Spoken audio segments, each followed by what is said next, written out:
nandito tayo sa, hello mga kalabs, nandito tayo sa car wash.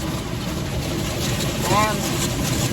Sa car wash tayo kasi sobrang dumi yung ating car. Hindi na natin po inilinis. Mostly ako lang talaga naglilinis ng ating car, pero ngayon talagang nag-ano ako sa machine kasi sobra talagang marumi na yung car natin. At tsaka maraming snow sa labas, so hindi ako pwedeng maghugas ng ating car.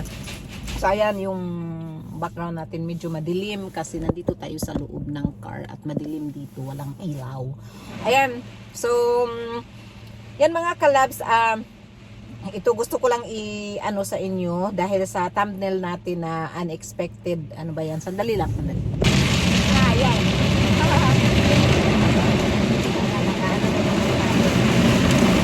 Masyadong maingay. Ayan na yung nagwawash din natin eh. Andito tayo sa loob. Ayan.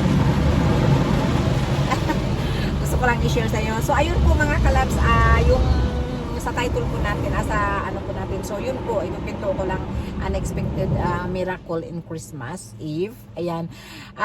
Yun ngayon yung tawag nitong nung time na tagal kaming naghihintay na magkaroon ng anak, diba? Ano yun? So, yun.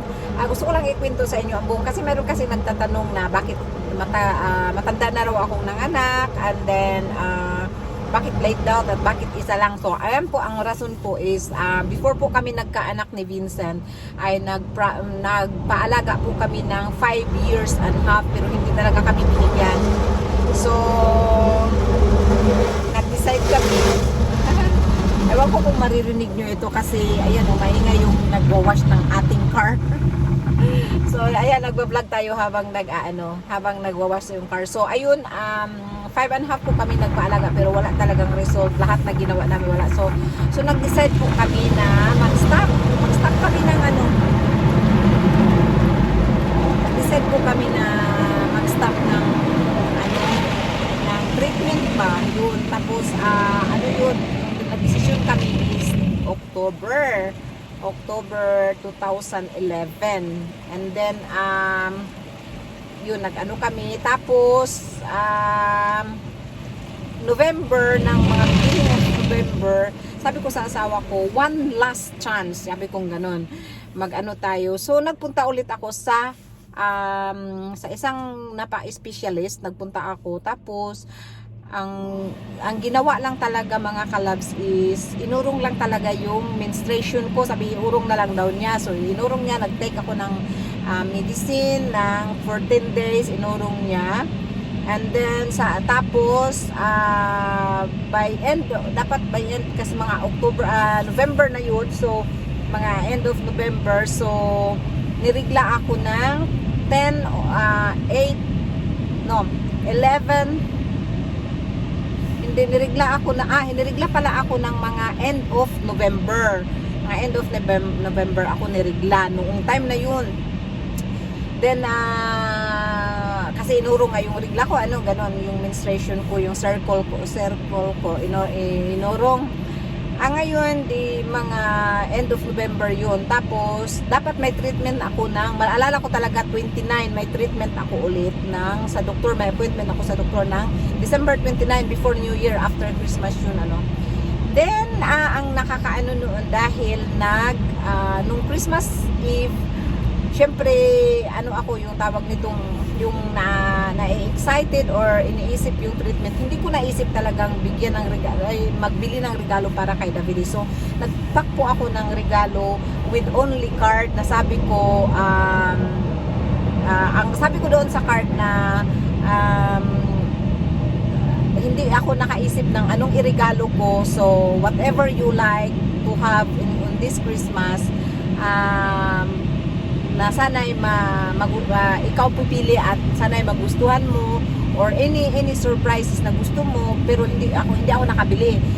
So yun, and then so nung Christmas Eve, syempre kami ng gift, nag-open kami. Alam nyo ba ang nangyari is so nag-open kami, so inopen ni Davide yung regalo ko. Yun, wala nga akong binigay na regalo sa kanya. And then, ayan, ready na yung ating car. So, ayan, ready na po yung ating car. So, lalabas na tayo kasi baka yung doon sa labas naghihintay na. So, ayan po, uy, mayroong snow. Grabe. So, yun nga, yun ang nangyari na dito na tayo sa labas. Ang dami kasing snow, kaya yun, nilabhan ko itong car ko. So, yun ang nangyari is, binuksan pagbukas ni David, syempre, pero yung mukha niya, parang na-surprise ba siya na, yun, binigyan namin yung biyanan ko, tapos nandyan yung anak ko. So, binigyan namin sila ng gift, no? Tapos, nagbuksan kami. Tapos, yung time na, yung ako na talaga ang magbukas ng regalo, yun, talagang parang, ewan ko, parang naluha si David din na parang, siya na, yun na nga, yung, di ba nagbukas ako, alam nyo ba, hindi ko talaga ma-imagine hanggang ngayon, ganun din ang regalo ni David sa akin. New Year's Eve yun, So, ayun ang mga regalo namin. Then, nung gabing yun, syempre yun, nag-isip ako, sabi ko, bakit kaya ganun? So, pagka umagang-umaga talaga ng 25, sabi ko, para yung mga 5 o'clock in the morning, parang naiihi ako, tapos, sabi kong ganun, parang may nagbulong sa aking mag-test ka. Nag-test ako ng pregnancy test ng alas 5 ng umaga, mga 5 before 5, something like that. Naggawa ako ng test. Alam nyo ba ang lumabas? Positive ako noon.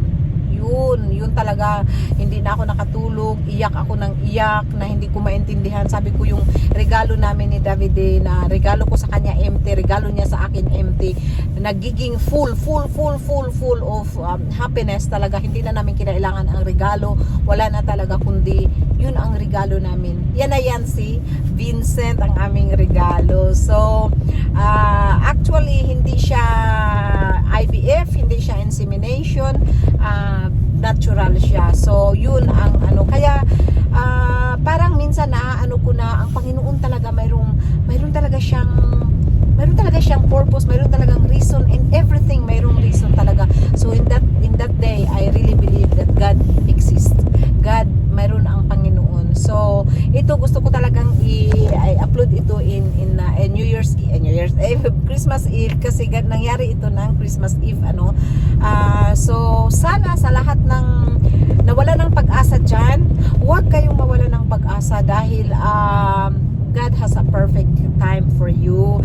God has a perfect reason na bakit hindi kayo binigyan in this time na gusto nyo. So, ang ko lang talaga is never give up. Yun.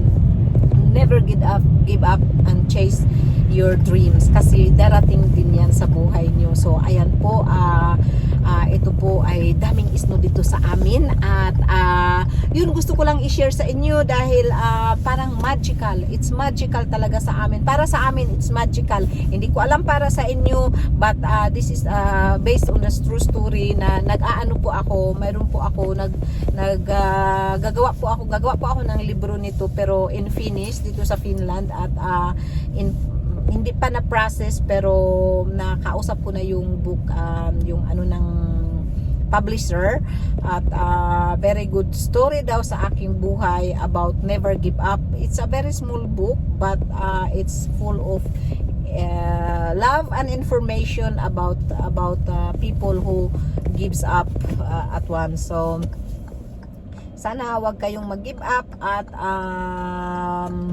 mawala ng pag-asa, and sana ay mabigay sa inyo yung mga gusto nyo sa buhay nyo. Yun.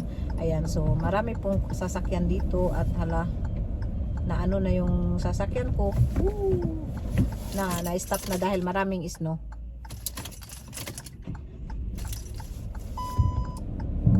Uy.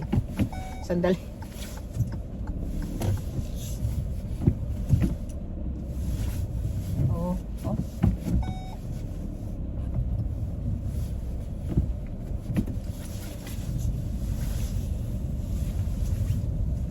Ayan.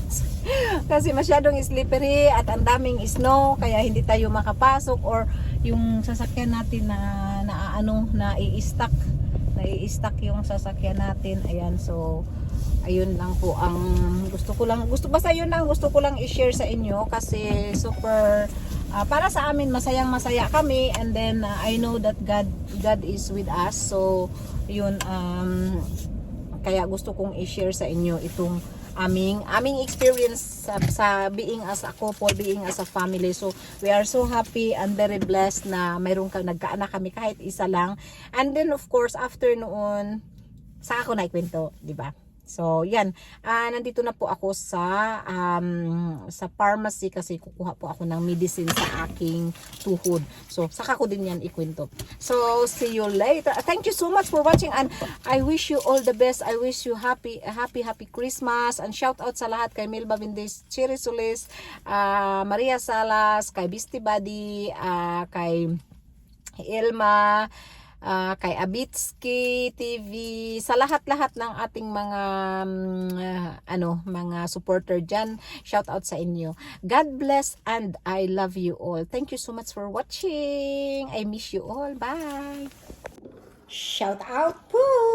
Oh, meron tayo nito. Ayan, so mag-open po tayo ng number I think number 18. Hanapin natin yung number 18 kung 18, 19, 20, 21, 22, 23, 24. So 7 days open natin. So ayan, 18. 18 is Kayali here. 19. Ayan, so i-open natin kasi i-open na natin lahat dahil nga kami ay aalis. So, another lipstick. Ang dami ko ng lipstick. 19. And then 20. Ang excited natin ang 24. What is inside in 24? Ayan, meron tayong nail polish. And then, that's not 21. Where are you? Here you are. 21. Can I open you? Ah, wow. This is when you, for travel. Nail, how to say. So that was 21. And then 22. Where are you? 22. Hindi ko makita. Here is 22. Let's see what is in 22. Tadadam. Oh, lip liner again. Ay. Ayan, marami tayong lip liner. Star. So that is 23. Now it's coming bigger. And then, oh, blush. May blush na naman tayo. Ayan, blush. Yan. So that is for 20 and 24. The best of the best. What? Oh, 24. Kala ko anong laman ng 24. Anong nyo? Hula nyo sa 24%. What do you think in the 24? Because it's the biggest. Sarada!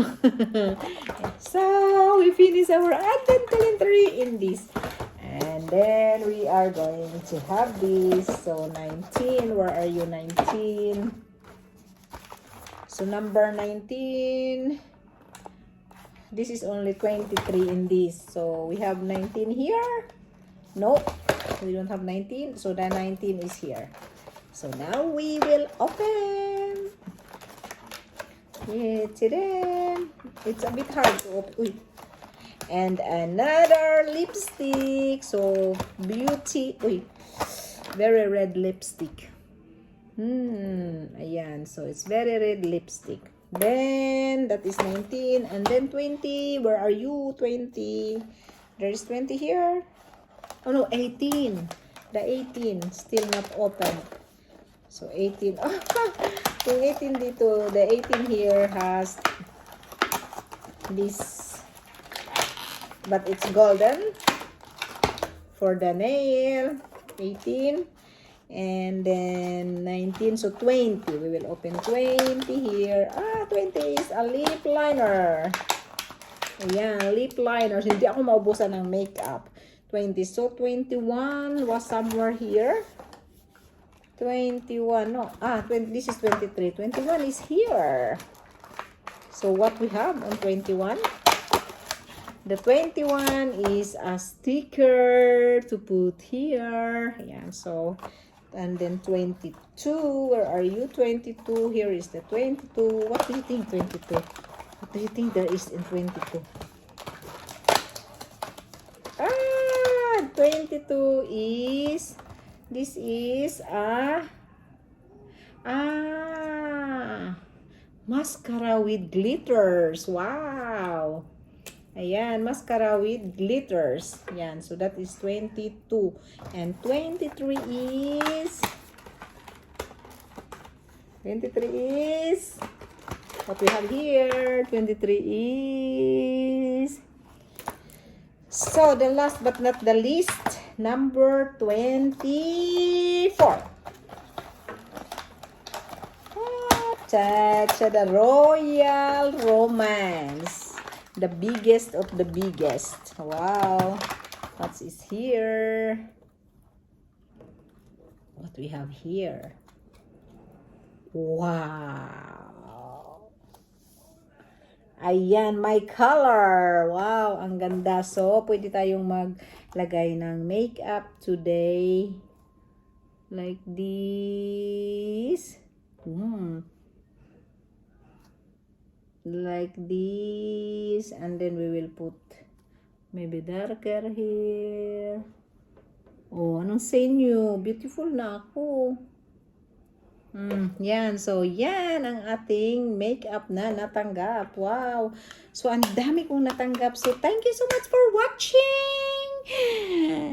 God bless and Merry, Merry, Merry, Merry, Merry Christmas to everyone. God bless. I love you all. Bye, yours. Bye, yours. The next day.